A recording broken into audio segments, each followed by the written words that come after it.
తెలుగు శ్రోతలకు నమస్కారం.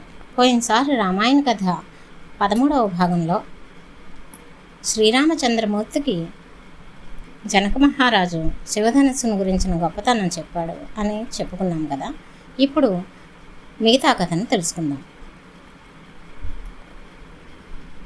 విశ్వామిత్రుడు ఒకసారి ఆ శివధనస్సును తెప్పిస్తే మా పిల్లలు ఒకసారి చూస్తారు అని అన్నాడు. అప్పుడు ఆ 8 చక్రాలు కలిగిన మంజూషని లాక్కుని వచ్చారు. ఒక మనిషి అసలు ఈ శివధనస్సును పైకి ఎత్తి వింటినారిని లాగి కట్టడం జరుగుతుందా? సరే, ఏదో అడిగారు కాబట్టి ఆ ధనస్సును తీసుకొస్తాము, చూడండి అని జనకుడు అన్నాడు. అప్పుడు విశ్వామిత్రుడు ఆ ధనస్సును ఒకసారి చూడమని రాముడితో చెప్పాడు. అప్పుడు రాముడు ఆ మంజూషను తెరవగా అందులో పాము పడుకున్నట్లుగా ఉంది ఆ ధనస్సు.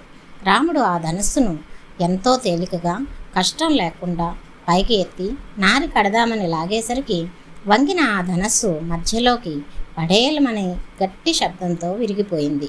పిడుగులు పడే శబ్దంతో ఆ శివధనస్సు విరిగేసరికి రాముడు, లక్ష్మణుడు, విశ్వామిత్రుడు, జనకుడు తప్ప అక్కడున్న మిగతా వారందరూ మూర్ఛపోయారు. అప్పుడు జనకుడు, మహానుభావ విశ్వామిత్ర, మీకు తెలుసు, అందుకే ఈ పిల్లలు ఇద్దరినీ తీసుకొచ్చారు అని అన్నాడు. ఈ సంఘటన అద్భుతం, ఊహించరానిది, ఎవరూ వాదించరానిది. సీతమ్మ మా వంశంలో జన్మించి తగిన భర్తను పొంది మా వంశగౌరవాన్ని నిలబెట్టింది అన్నాడు. అయితే ముందు కొంతమంది రాయబారుల్ని దశరథ మహారాజు గారి దగ్గరికి పంపించి రాముడు శివ ధనుర్భంగం చేసి సీతమ్మను వీర్యశుల్కగా గెలుచుకున్నాడన్న విషయం చెప్పండని విశ్వామిత్రుడు జనకుడితో అన్నాడు. వెంటనే జనకుడు కొంతమంది పరివారాన్ని అయోధ్యకు పంపగా వాళ్ళు గుర్రాల మీద అయోధ్యకి చేరుకోవడానికి 3 రోజులు పట్టింది. అక్కడికి చేరుకున్నాక మేము జనకుడి తరపున వచ్చామని చెప్పి లోపలికి వెళ్ళారు. వృద్ధుడైన దశరథుడు సింహాసనం మీద దేవేంద్రుడు కూర్చున్నాడు. అప్పుడు వాళ్ళు జరిగిందంతా చెప్పారు.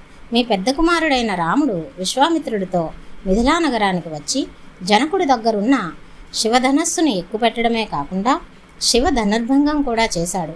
అందువలన ఆయన తన కుమార్తె అయిన సీతమ్మని నీ కుమారుడైన రాముడికిచ్చి వివాహం చేయాలని అనుకుంటున్నారు.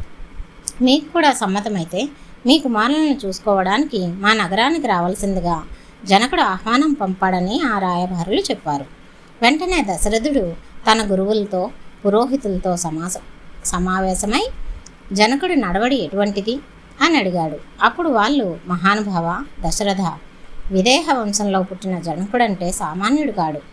శరీరం మీద భ్రాంతి లేనివాడు, భగవంతుని నమ్మినవాడు, అపారమైన జ్ఞానమున్నవాడు. తప్పకుండా మనం ఈ సంబంధం చేసుకోవచ్చు అన్నారు. వెంటనే దశరథుడు, మనం ఒక్క క్షణం కూడా వృధా చెయ్యకుండా రేపే బయలుదేరదామన్నాడు. కోశాధికారులను పిలిచి రత్నాలు, వజ్రాలు, ధనపు మూటలు పట్టుకొని ముందు బయలుదేరండి అన్నాడు. రథాలను, చతురంగ బలాలను సిద్ధం చేయమన్నాడు. పురోహితులు, మంత్రులు నాతో బయలుదేరండి, అందరం మిథిలా నగరాన్ని చేరుకుందామన్నాడు. మరుసటి రోజున అందరూ బయలుదేరారు. ఇక్ష్వాకు వంశంలో ఉన్న ఆచారం ప్రకారం తన 3 పత్రుల్ని దశరథుడు తీసుకుని వెళ్ళలేదు. మిగతా కథను వచ్చే భాగంలో తెలుసుకుందాం. శుభం.